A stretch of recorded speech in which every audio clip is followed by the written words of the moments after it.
Hathras station पर बैठे थे, उसी समय क्या देखे, रुदन ऐसे नहीं होता था बाबा जी महाराज को, ऐसे आंसू नहीं बहते थे। सफेद वस्त्र पहने हैं और एकदम वृद्ध माता है। बाबा जी महाराज चलते जा रहे हैं, ये पूछ भी नहीं रहे कि आप हैं कौन। और महाप्रभु के बाद अगर ऐसा अश्रुपात किसी को हुआ तो हमारे बाबा जी महाराज को। माई के रहने का घर नहीं है, ये तो योग माया का मंदिर है। बाबा जी महाराज का जन्म बंगाल के फरीदपुर में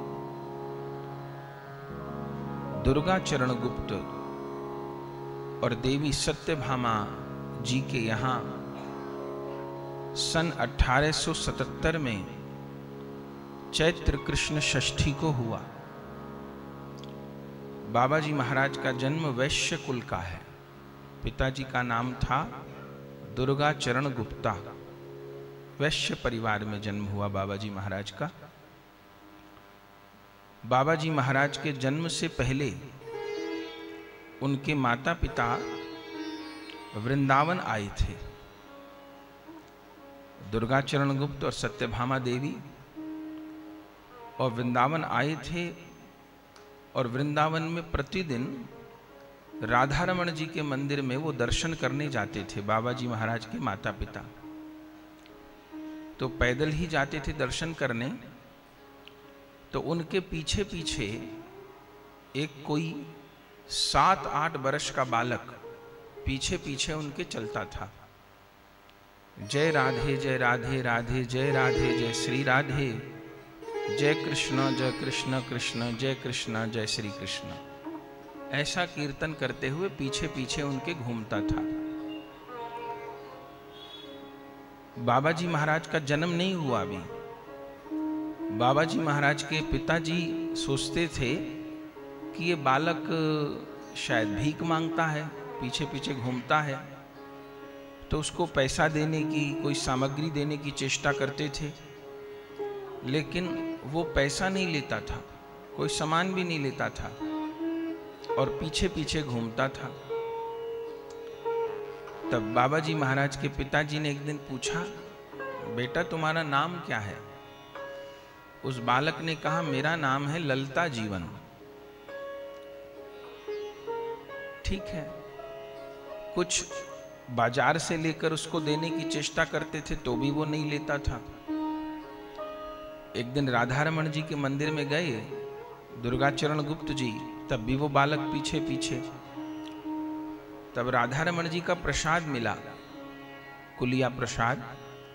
बाबा जी महाराज के पिताजी को प्रसाद लेकर के निकले, तब वो बालक फिर पीछे पीछे, जय राधे राधे जय राधे जय श्री राधे, जय कृष्णा कृष्णा जय कृष्णा, जैसे ऐसा कीर्तन करते पीछे पीछे चलता था। तब फिर बुलाया उस बालक को और राधा रमण जी का प्रसाद उस बालक को देने लगे।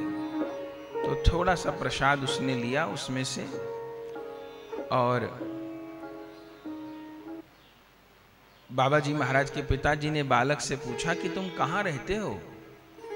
बोले, मैं तो यहीं वृंदावन ही रहता हूं। तो कोई सेवा तो ले लो, तुमको वस्त्र दिलवा दें, तुमको कुछ खिलाने के लिए दिला दें, कुछ राशि दे दें, पैसे दे दें, कुछ तो सेवा स्वीकार करो। ब्रजवासी बालक हो, हम लोग ब्रज में आए हैं, कोई तो हमारी सेवा स्वीकार करो। तो कहता है, नहीं बाबूजी। बोले, बेटा कुछ तो कहो।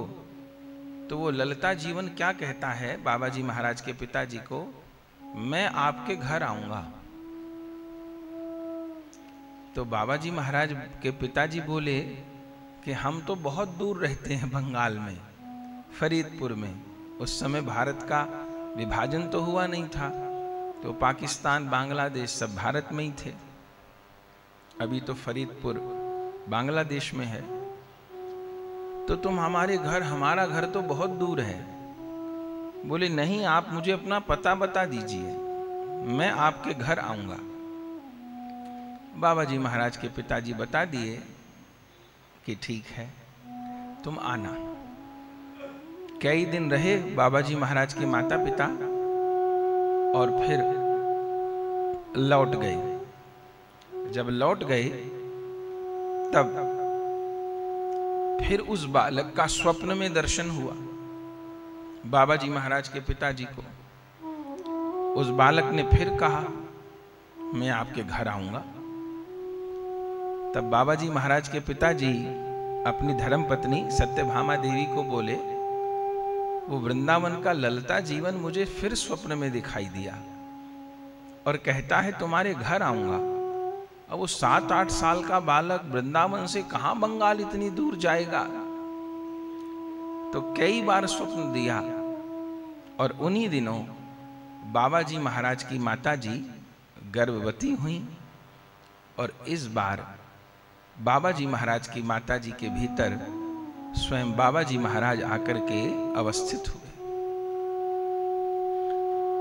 और फिर बाबा जी महाराज का प्राकट्य हुआ।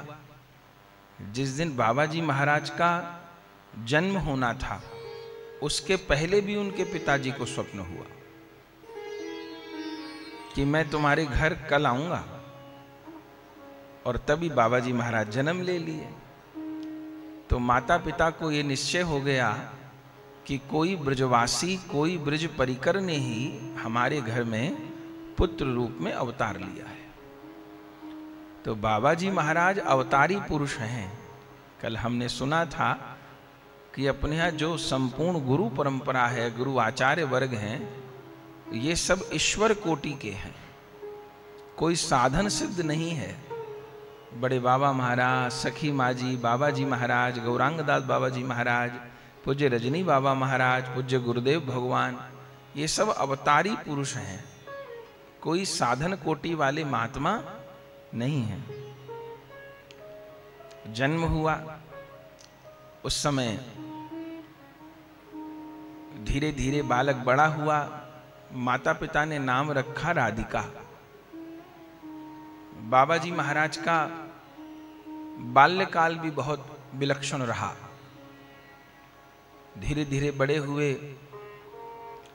गायन और वादन, ये दो गुण जन्म से लेकर के बाबा जी महाराज प्रकट हुए। कंठ स्वर ऐसा बचपन से बाबा जी महाराज का कि पत्थर पिघल जाए, ऐसा करुण कंठ स्वर, जो सुने वो उनकी वाणी से ही बंध जाए उनके पास। धीरे धीरे बड़े हुए और कल फिर हमने सुना कि उनको बाल्य अवस्था में ही संग प्राप्त हुआ बंधु सुंदर जी का। क्योंकि बंधु सुंदर जी का जन्म तो मुर्शिदाबाद में हुआ, पर निवास उन्होंने भी फरीदपुर में किया, फरीदपुर के श्री अंगन में। तो बाल्य अवस्था में ही उस समय बंधु सुंदर अपनी लीला कर रहे थे। और बंधु सुंदर का जो स्वरूप था वो बिल्कुल महाप्रभु जी के जैसा था। जैसे महाप्रभु जी तप्त कांचन वर्ण, ऐसे बंधु सुंदर का वर्ण भी तप्त कांचन वर्ण था। तो बाबा जी महाराज को छोटी अवस्था में ही बंधु सुंदर का संग प्राप्त हुआ और दोनों ऐसे मित्र बन गए कि एक प्राण दो देह। वो बंधु, जगत बंधु, बंधु ही बन गए बाबा जी महाराज के। अत्यंत प्रेम हो गया। लेकिन जब जगत बंधु को पता चला कि इनका नाम राधिका है, तो सबसे पहले नाम परिवर्तित किया गया। बंधु सुंदर जी को राधा नाम सुनते ही मूर्छा आ जाती थी। प्रेम इस कोटि का था कि किसी ने कह दिया जय श्री राधा, जय श्री राधे कह दिया, तो जगत बंधु उसी समय मूर्छित हो जाते। फिर ये नहीं पता था कि कितने दिन मूर्छित रहेंगे। उनके स्थान पर दरवाजे पर एक खड़ा रहता वैष्णव। क्यों? केवल ये कहने के लिए कि कोई बाबा जी आए, कोई वृंदावन से साधु आए, तो उनसे राधे श्याम न कह दे। अगर राधे श्याम कह के प्रणाम किया, जय श्री राधे कह के प्रणाम किया, जय राधे कह के प्रणाम किया, तो ये नहीं पता कि बंधु सुंदर जी की क्या दशा होगी। सुखदेव जी से जैसी दशा हो जाती थी उनकी। कई कई दिन मूर्छित पड़े रहते थे राधा नाम सुन के।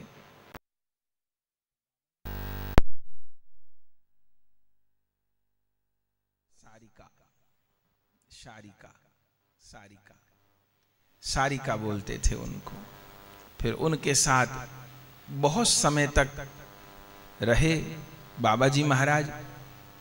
उस समय उनकी भी छोटी आयु थी बंधु सुंदर जी की, और बाबा जी महाराज भी बालक थे।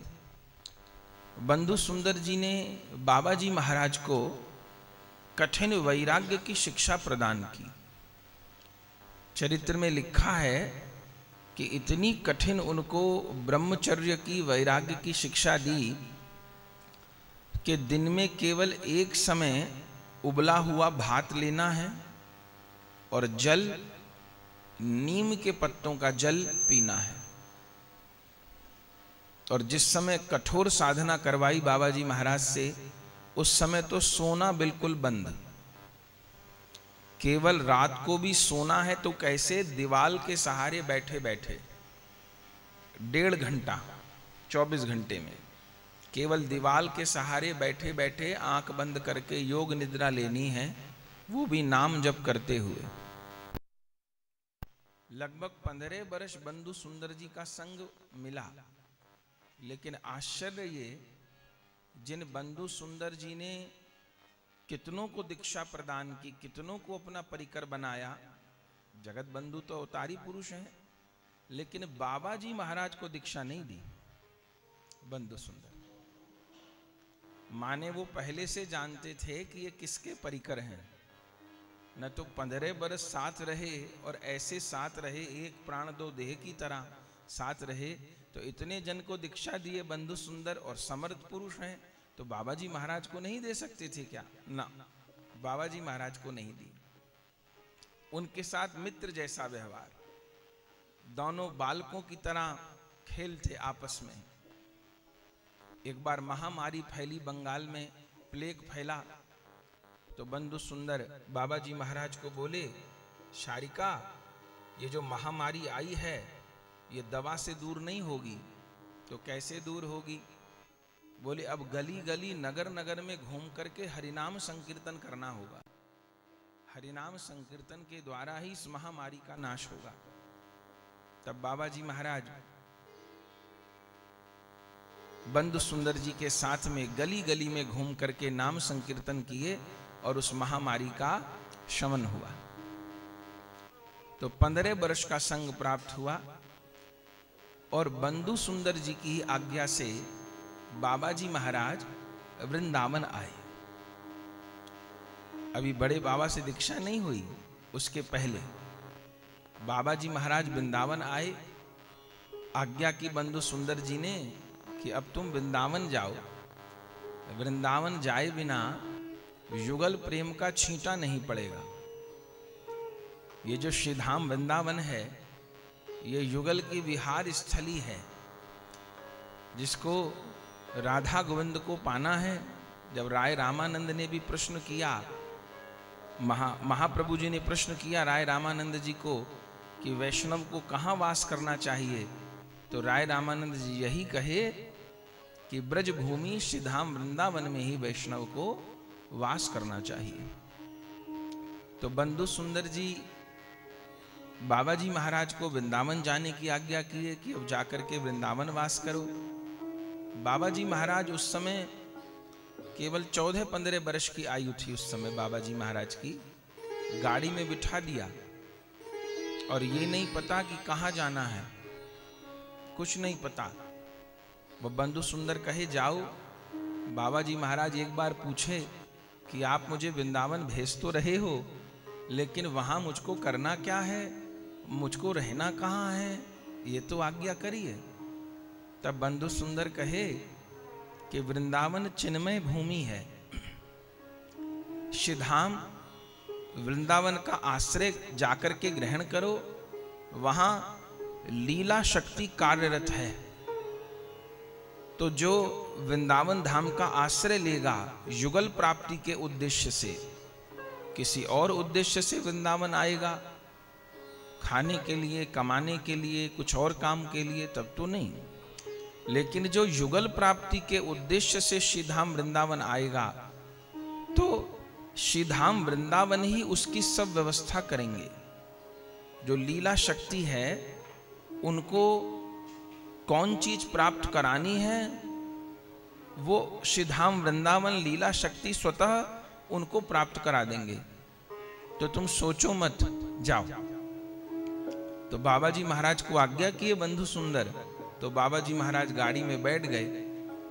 उस समय हाथरस गाड़ी आती थी, यहां तक गाड़ियां नहीं आती थी। हाथरस जितनी भी बंगाल से गाड़ी आती थी, हाथरस में भी 2 स्टेशन है, जो पुराना स्टेशन है वहां पर गाड़ी उतरती थी। तो बाबा जी महाराज उतरे तो गाड़ी आते आते संध्या हो गई। हाथरस स्टेशन पर उतर गए। अब बैठे हैं, अब उनको ये भी नहीं पता कि वृंदावन किधर है और मुझको कहाँ जाना है। स्टेशन पर बैठे सोच रहे थे, बंधु सुंदर जी को स्मरण कर रहे थे कि बंधु ने तो कहा है कि धाम अपने आप प्रबंध करेंगे, अपने आप प्रबंध करेंगे, तो फिर मुझे कुछ करने की जरूरत नहीं है। तो हाथरस स्टेशन पर बैठे थे। उसी समय क्या देखे कि एक कोई बूढ़ी माता, सफेद वस्त्र पहने हैं और एकदम वृद्ध माता है, सफेद केश हैं, लेकिन बड़ा दिव्य स्वरूप है उस माँ का। और बाबा जी महाराज के पास आई और बोली, रामदास। एकदम बाबा जी चौंके और क्या बोली, तुम्हें वृंदावन जाना है? बोले जी। प्रणाम किए बाबा जी महाराज। बोले हाँ, मुझे वृंदावन जाना है। बोले मुझको गोविंद जी के गोसाई ने भेजा है, गोविंद देव मंदिर के गोसाई ने भेजा है तुम्हें लाने के लिए, चलो। बोले चलो। और ये कहते ही उस माई ने हाथ पकड़ लिया बाबा जी महाराज का, और बाबा जी महाराज को हाथ पकड़ के हाथरस स्टेशन से और ले चली वृंदावन के लिए। ये जो राया वाला रास्ता है, यमुना जी को पार करके जो रास्ता है, उस रास्ते से बाबा जी महाराज को लाई। बाबा जी महाराज चलते जा रहे हैं, ये पूछ भी नहीं रहे कि आप हैं कौन। मन में सोचे कि शायद बंधु सुंदर ने पत्र भेज दिया होगा गोविंद जी के गोसाई को, तो उन्होंने कोई व्यवस्था करी होगी। पर इनको ये कैसे पता कि मैं कौन गाड़ी से आ रहा हूं, इनको ये कैसे पता कि इतने बजे गाड़ी उतरेगी। पर कोई बात नहीं, चलते गए। और वो जो माई थी वो बाबा जी महाराज को वहां से लाते लाते लाते लाते वृंदावन ले आई, और वृंदावन में गोविंद देव जी के मंदिर ले गई। आप गोविंद देव जी के मंदिर जाइए तो आगे तो भग्न मंदिर है, पीछे मंदिर है जहां ठाकुर जी विराजमान है। तो मंदिर की परिक्रमा करते हुए जाएंगे तो बीच में योग माया का मंदिर पड़ता है। सीढ़ी चढ़ के ऊपर जाते हैं तो योग माया है। वो जो योग माया है वो प्राचीन है, अपने आचार्यों के द्वारा स्थापित हैं। जिस समय औरंगजेब ने गोविंद देव जी का मंदिर तोड़ा था बारूद भरवा करके, तो गोविंद देव जी को तो ले चले। ये जो गोविंद कुंड हैं, अपने वृंदावन वाले गोविंद कुंड, इनको गोविंद कुंड क्यों कहते हैं? इनको गोविंद कुंड इसलिए कहते हैं कि जब औरंगजेब ने आक्रमण किया तो 7 दिन तक गोविंद देव जी को इस कुंड में छिपा करके रखा गया था। क्योंकि उस समय तो मुस्लिमों की सेना आ गई थी, तो आतंक मचा था। तो पुजारी लोगों को यही रहता था कि श्री विग्रह बच जाएं। मंदिर टूट गए तो बन भी जाएंगे, लेकिन विग्रह सुरक्षित रहें। तो जयपुर तो गोविंद देव जी बाद में गए, 7 दिन तक यहां गोविंद कुंड के जल में छिपा करके रखा और सूक्ष्म सेवा होती रही। तो 7 दिन तक गोविंद जी यहां विराजे, इसलिए भी इस कुंड को गोविंद कुंड कहते हैं। फिर यहां से गोविंद देव जी भरतपुर गए, और भरतपुर से गोविंद देव जी फिर आमेर गए, आमेर से जयपुर में आज तक विराज रहे हैं। तो वो जो जब औरंगजेब का आक्रमण हुआ तब गोविंद देव जी को तो ले लिया पुजारियों ने, लेकिन वो जो छोटी सी इतनी बड़ी मैया हैं, आप सबने दर्शन किया होगा, तो उस मैया के विग्रह को भी उठाने लगे। तो कहते हैं तहखाने में धुआं भर गया, लेकिन उस देवी के विग्रह को पुजारी लोग उठा नहीं सके। तब उनको वहीं छोड़ करके चले गए। उनको अधिष्ठात्री कहा जाता है वृंदावन का। वो गोपियों के द्वारा पूजित हैं, जो वो योग माया हैं, तो उनको वहीं छोड़ दिया। बाद में औरंगजेब और नुकसान पहुंचाता वृंदावन को, तो जो सिंह गर्जन हनुमान हैं गोविंद देव जी के निकट, जब साधु लोग विलाप करने लगे, रोने लगे, तब हनुमान जी सिंह की तरह गरजे और औरंगजेब को कहा कि अब मैं तुम्हारा वंश सहित विनाश कर दूंगा यदि तुमने वृंदावन को हानि पहुंचाई। तब फिर औरंगजेब वहां से लौट गया। तो वो जो मैया थी बाबा जी महाराज को लेकर के आई और लाते लाते गोविंद देव जी के मंदिर तक, और फिर गोविंद देव जी के मंदिर के द्वार पर एकदम छोड़ दिया और कहा भीतर चले जाओ। तो बाबा जी अब मैं जाती हूं। तो बाबा जी महाराज उनको प्रणाम किए और बोले माँ आप कहाँ रहती हैं? तो ऐसे इशारा दरवाजे की तरफ करके बोली कि मैं भी यहाँ गोविंद जी में ही रहती हूँ।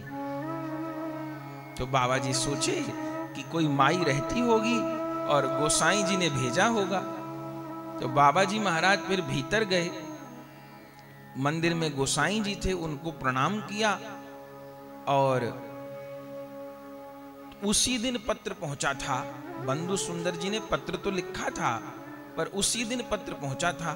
तो गोसाई जी को प्रणाम किए, तो गोसाई जी से कहा कि ऐसे ऐसे मैं रामदास मेरा नाम है, मैं ऐसे ऐसे बंगाल से आया हूं। तो गोसाई जी बोले हाँ आज बंधु सुंदर जी का पत्र तो आया है कि मैं एक वैष्णव को वृंदावन भेज रहा हूं और उनको लाने की और उनके भोजन प्रसाद की ठहरने की व्यवस्था कर देना, पर आप यहाँ कैसे आ गए? बोले कैसे आ गए? बोले आपने ही तो एक बूढ़ी माई को भेजा था मुझको लाने के लिए हाथरस स्टेशन। गोविंद जी के गोसाई बोले हमने किसी बूढ़ी माई को नहीं भेजा, मैंने किसी बूढ़ी, मुझे तो यही नहीं पता, मुझे तो पत्र आज मिला है, मुझको क्या पता कि आप आज ही आ जाओगे, और ना यहाँ कोई बूढ़ी माई रहती है और ना मैंने किसी बूढ़ी माई को भेजा है। बाबा जी महाराज कहे वो मुझको हाथरस स्टेशन से पकड़ करके यहाँ लाई हैं कि चलिए आपको गोविंद जी के मंदिर में निवास करना है। गोसाई बोले यहाँ कोई बूढ़ी माई नहीं रहती है। बोली नहीं, मुझे दरवाजे तक छोड़कर गई हैं, वो कहती हैं यहाँ रहती हैं। कहाँ रहती हैं? तब संध्या हो गई थी, दिन छिप गया था।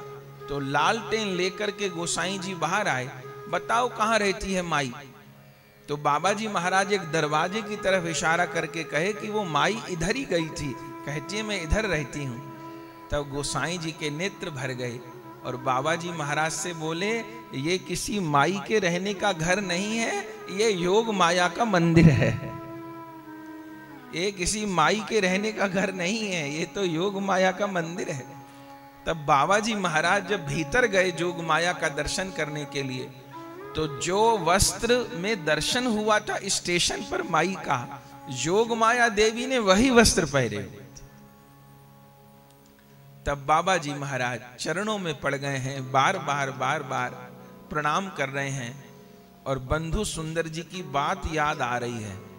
बोले ठीक है, यहाँ पर श्री कृष्ण की सेवा के लिए, युगल की सेवा के लिए निरंतर लीला शक्ति विराजमान है। जिसको जुगल प्राप्ति उद्देश्य है, जिसको जुगल मिलन की व्याकुलता है, योग माया लीला शक्ति उसके लिए सब व्यवस्था करने लग जाती है। और जिसका युगल प्राप्ति उद्देश्य नहीं है वो फिर मोहित होकर के भ्रमित हो जाता है। तो बाबा जी महाराज फिर गोविंद देव जी के मंदिर में निवास किए, वहीं से प्रसाद मिल जाता था। बंधु सुंदर आज्ञा किए थे कि तुमको ब्रज 84 कोस की परिक्रमा करनी है। तो बाबा जी महाराज यहाँ निवास किए और फिर परिक्रमा के लिए निकले। वृंदावन की परिक्रमा तो नित्य ही की उन्होंने। फिर वह गिरिराज की परिक्रमा के लिए गए। जब गिरिराज की परिक्रमा के लिए जा रहे थे, जाते जाते चलते चलते चलते चलते श्री राधा कुंड के निकट पहुंचे। तो क्या देखा राधा कुंड के निकट? आज के जैसी भीड़ तो नहीं थी, पुराना समय था, एकदम शांत एकांत। परिक्रमा कितनी लोग लगाते थे, कोई इक्का दुक्का परिक्रमा लगाता था, ऐसी भीड़ थोड़ो होती थी। एकदम शांत था ब्रज, और ना इतने भवन थे, कुंज ही कुंज थी। तो बाबा जी महाराज राधा कुंड के निकट से निकल रहे थे परिक्रमा करते हुए, तो क्या देखते हैं कि एक बहुत सुंदर झूला पड़ा हुआ है, और झूले के ऊपर युगल किशोर झूल रहे। ये राधा कुंड के तट पर बाबा जी महाराज को दर्शन हुआ, और बाबा जी महाराज देख रहे हैं। उनको ये भी नहीं भरोसा हो रहा कि ये मैं लीला का दर्शन कर रहा हूं कि कोई रास लीला वाले बालक हैं, कोई ब्रजवासी बालक हैं जो झूल रहे हैं, ये भी उनको खबर नहीं। बस वो देख रहे हैं। तभी क्या देखा कि एक 11-12 वर्ष की बालिका नृत्य भी कर रही है, गीत भी गा रही है, और जुगल को झुला भी रही है। तीनों सेवा कर रही है, माने झुलाती भी है जुगल को, गा भी रही है, और बीच बीच में नृत्य भी कर लेती है। तीनों सेवा कर रही है। बाबा जी महाराज खड़े होकर दर्शन कर रहे हैं, ये कौन है? अगर ललिता विशाखा है तो 2 होंगी, पर ये अकेली ही है, और 3 सेवा कर रही है, झुला भी रही है जुगल किशोर को, नृत्य भी कर रही है, गीत भी गा रही है। देर तक दर्शन करते रहे। इतनी देर में वो जो सखी झुला रही थी, गा रही थी, थोड़ी देर के बाद झूला तो अदृश्य हो गया। तभी वो जो सखी जो झुला रही थी, गा रही थी, नृत्य कर रही थी, वो पान की बीरी लेकर के आई, और जहां 14-15 वर्ष के थे बाबा जी महाराज, उनको एक पान की बीरी दे गई, और बाबा जी महाराज उस पान की बीरी को ले लिए, थोड़ा ग्रहण कर लिए, और उस प्रसाद को ग्रहण करते ही बाबा जी महाराज को प्रेम की मूर्छा आ गई, और बाबा जी महाराज वहीं कहीं राधा कुंड के किनारे प्रेम की मूर्छा में सो गए कि लेट गए, खबर नहीं, देह का अनुसंधान नहीं रहा। आंख बंद करके लेट गए, लेकिन तब भी उनको वही लीला दिखाई पड़ रही है कि राधा कुंड के तट पर झूला पड़ा है, जुगल किशोर झूल रहे हैं, और सखी झूला रही है। तब तक बड़े बाबा जी महाराज को समर्पण तो किया नहीं था, बाबा जी महाराज देखा भी नहीं था बड़े बाबा महाराज को। तब तक बंधु सुंदर जी के अनुगत्य में थे। नेत्र बंद किए, लेटे रहे, प्रेम की खुमारी चढ़ी रही। तभी आंखों के सामने जगत बंधु प्रकट हो गए।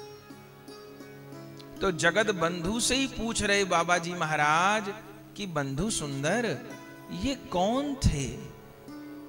ये कौन थे? ये कोई स्वरूप थे? ये रासलीला वाले बालक थे? तो बंधु सुंदर कह रहे हैं, नहीं नहीं, ये साक्षात जुगल किशोर थे। श्रीधाम वृंदावन ने तुमको लीला की अनुभूति कराई है, ये साक्षात जुगल किशोर थे। तब बाबा जी महाराज बोले, माने स्वप्न में ही वार्ता हो रही है। बाबा जी महाराज बोले, वो सखी कौन थी जो प्रिया प्रियतम को झुला भी रही थी, गा भी रही थी, और नृत्य भी कर रही थी, और मुझको वो पान की बीड़ी भी दे करके गई? तो बंधु सुंदर क्या बोले जानते हैं? बंधु सुंदर बोले, राम, वो तुम्हारा सिद्ध स्वरूप था, वो कोई दूसरी सखी नहीं थी, वो तुम्हारा ही सिद्ध स्वरूप था, वो तुम्हारा ही पार्षद देह था, वह तुम्हारा ही मंजरी स्वरूप था। तब बाबा जी महाराज की प्रेम की मूर्छा भंग हुई, और कब तक बाबा जी महाराज बेशुद्ध अवस्था में वहां पड़े रहे। इसके बाद तो कितने अनुभव हुए, कितने अनुभव हुए। बाबा जी महाराज की चरित माधुरी में खूब वर्णन है। गिरिराज जी की परिक्रमा, 84 कोस की परिक्रमा, श्री बरसाना की परिक्रमा, नंदगांव की परिक्रमा, बाबा जी महाराज विभोर होकर के श्री ब्रजवास किए, कई महीना ब्रजवास किए। और फिर बंधु सुंदर का पत्र आ गया कि अब लौट आओ। बोले, जब ब्रजवास की आज्ञा दे ही दी थी और इतना लीला का अनुभूति उनको हो रही थी बाबा जी महाराज को, तो फिर बाबा जी महाराज को बुला क्यों लिए? बाबा जी महाराज यहीं वास करते ना? बोले नहीं। कल हमने सुना कि बंधु सुंदर बाबा जी महाराज से नाम प्रचार की सेवा कराना चाहते हैं। अगर वृंदावन रह गया तो जुगल रस में डूब जाएगा, और ऐसा रस में डूब जाएगा कि फिर इसके द्वारा जीवोद्धार का कार्य नहीं होगा। बाबा जी महाराज को तो लाखों जीवों का उद्धार करना है। यदि वो स्वयं वृंदावन में रह करके जुगल रस में डूब जाते हैं तो स्वयं तो लीला रस का आस्वादन करेंगे, पर हम जैसे पतित जीवों का क्या होगा फिर? तो बाबा जी महाराज को बुलवा लिया। कई महीना वास करके बाबा जी महाराज लौटे और अब कहा कि नवद्वीप आना।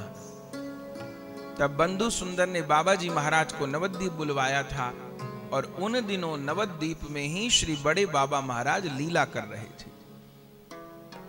श्री नवद्वीप दास जी के साथ में गंगा तट पर कीर्तन कर रहे थे, और बाबा जी महाराज के कान में पहली बार वह नाम की ध्वनि आई, भजनिताई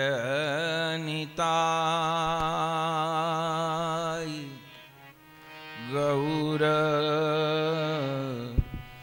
राधे श्याम, जप हरे कृष्णा हरे राम, भजनिताई गौर राधे श्याम, जप हरे कृष्णा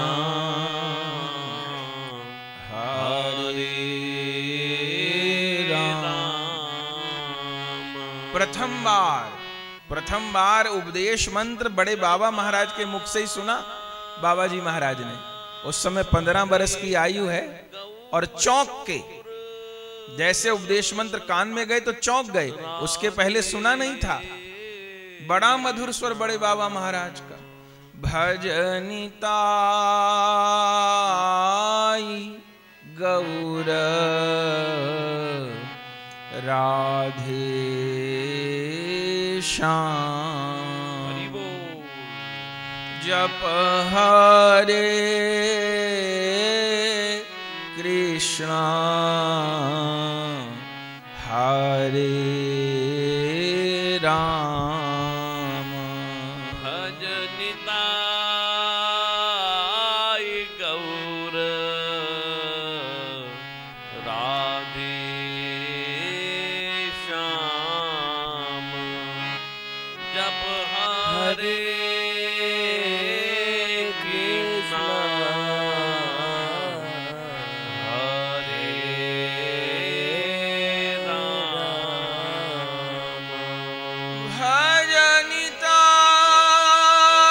भजनिताई गौर राधे श्याम, जप हरे कृष्णा हरे राम, भजनिताई गौर राधे श्याम,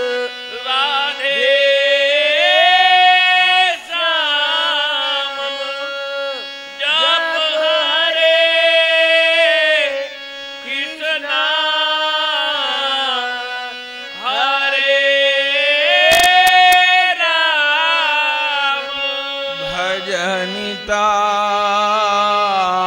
भजनिताई गौर राधे श्याम, जप हरे कृष्णा हरे राम, भजनिताई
नाम श्रवण किया। बड़े बाबा महाराज गंगा जी के तट पर कीर्तन करते निकले जा रहे हैं और ऐसा कान में स्वर गया जैसे बड़े बाबा कीर्तन नहीं कर रहे, नित्यानंद कीर्तन कर रहे हो, महाप्रभु कीर्तन कर रहे हो। ऐसा कंठ स्वर कान में गया और तुरंत बंधु सुंदर जी की ओर देख करके कहा। तब बंधु सुंदर जी दर्शन कराए। वो देखो चरणदास बाबा हैं, उनका कीर्तन है। वो देखो उनका दल जा रहा है। तब बड़े बाबा जी से मिलाने वाले तो बंधु सुंदर ही हैं। बड़े बाबा महाराज का दर्शन कराने वाले बाबा जी महाराज को बंधु सुंदर ही हैं, दर्शन करा। और जो देखे बड़े बाबा महाराज को जैसे बछड़ा अपनी गैया को पहचान लेता है। 1000 गैया खड़ी हो और बछड़ा हो, हजारों गैया एक सी गैया हो, लेकिन बछड़ा अपनी गौ माता को पहचान ले। और हजारों बछड़ा हो और अकेली गौ माता हो, गौ माता अपने बछड़े को पहचान लेगी। तो जैसे हजारों बछड़ा में गौ माता अपने बछड़ा को पहचान लेगी और हजारों गौ माता में बछड़ा अपनी गौ माता को पहचान लेगा, ऐसे बाबा जी महाराज बड़े बाबा को पहचान लिए और बड़े बाबा महाराज बाबा जी महाराज को पहचान लिए। और केवल बस दर्शन हुआ और दर्शन करते ही बाबा जी महाराज को लगा कि मुझे मेरी मंजिल मिल गई, मुझे मेरे जीवन का लक्ष्य प्राप्त हो गया। अब यही मेरे जीवन का लक्ष्य है। जो होना होता है वो पहली दृष्टि में ही हो जाता है। दर्शन करते ही हो गया, मुझे मेरी मंजिल मिल गई। लेकिन प्रत्यक्ष वार्ता नहीं हुई। बाबा जी महाराज आ गए बंधु सुंदर जी के साथ में, लेकिन दिन रात माथे में वही कीर्तन गूंजता है, ये नाम ही गूंजता है, भजनिता गौरा राधे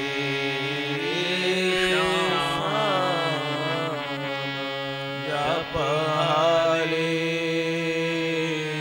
कृष्णा हरे राम। यही घूमता है दिल दिमाग के भीतर। तब एक दिन बंधु सुंदर कहीं गए हुए थे। बाबा जी महाराज नवद्वीप में ही विराजमान थे। तब श्री नवद्वीप दास जी से मिलना हो। नवद्वीप दास जी को पहचान लिया बाबा जी महाराज ने कि बड़े बाबा के साथ रहते हैं। तब उनसे पूछा, और हमारे नवद्वीप दास जी तो ऐसे, उनको तो जो मिल जाए, उनकी एक ही लालसा, कैसे किसी जीव को पकड़ करके मैं बड़े बाबा महाराज के चरणों में समर्पित कर दूं। तो नवद्वीप दास जी से मिलना हुआ और बस नवद्वीप दास जी के प्रेम में बंध गए बाबा जी महाराज। और नवद्वीप, उस समय बड़े बाबा जी नहीं थे, नवद्वीप में भ्रमण करते रहते थे बाबा जी महाराज, एक जगह तो रहते नहीं थे।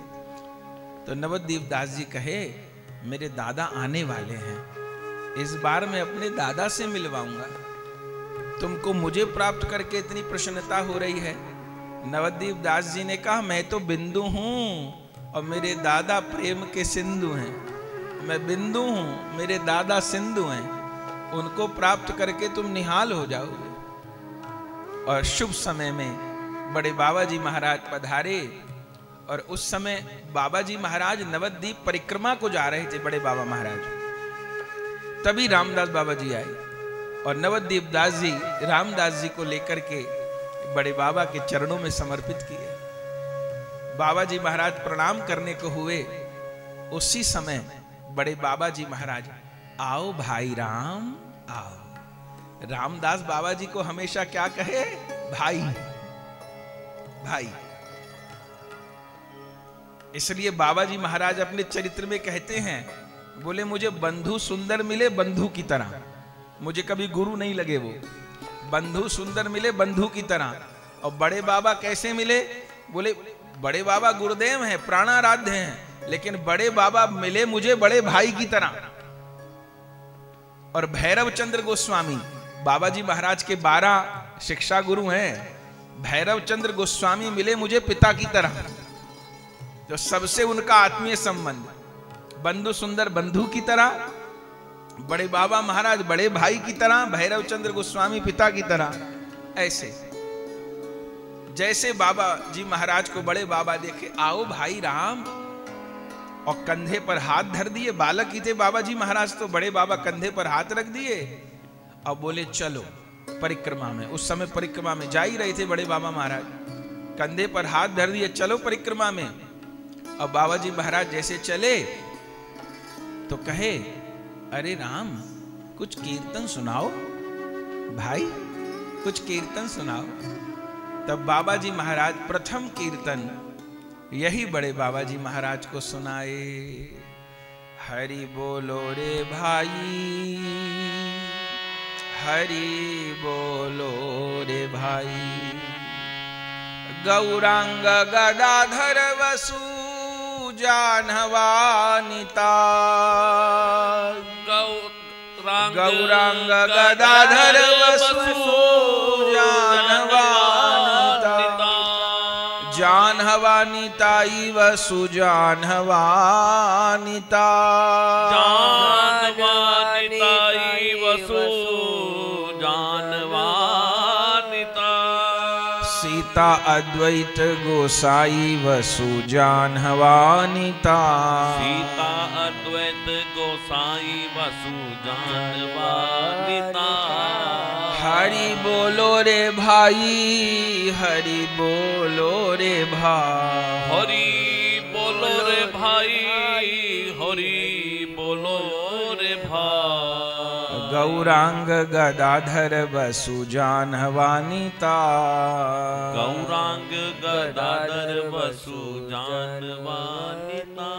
ये तो कीर्तन की मुख्य पंक्ति हैं। और फिर बाबा जी महाराज के आखर, पूरे रास्ते बाबा जी महाराज आखर देते जाएं कीर्तन में, और बड़े बाबा जी महाराज नवद्वीप की परिक्रमा दे रहे हैं और उद्दंड नृत्य कर रहे हैं।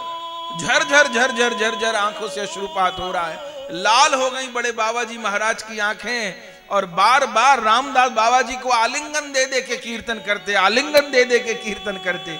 कहीं पर भी नवद्वीप की रज में बड़े बाबा लोटपोट होने लग जाते, बार बार बाबा जी महाराज को आलिंगन दान करते।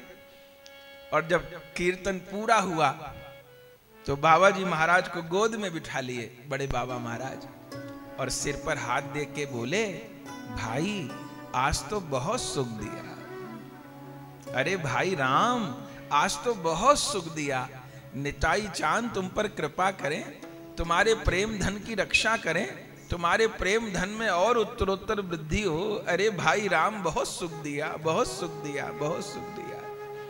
बस पहले दर्शन हुआ, अब स्पर्श हुआ, अब बचा क्या था।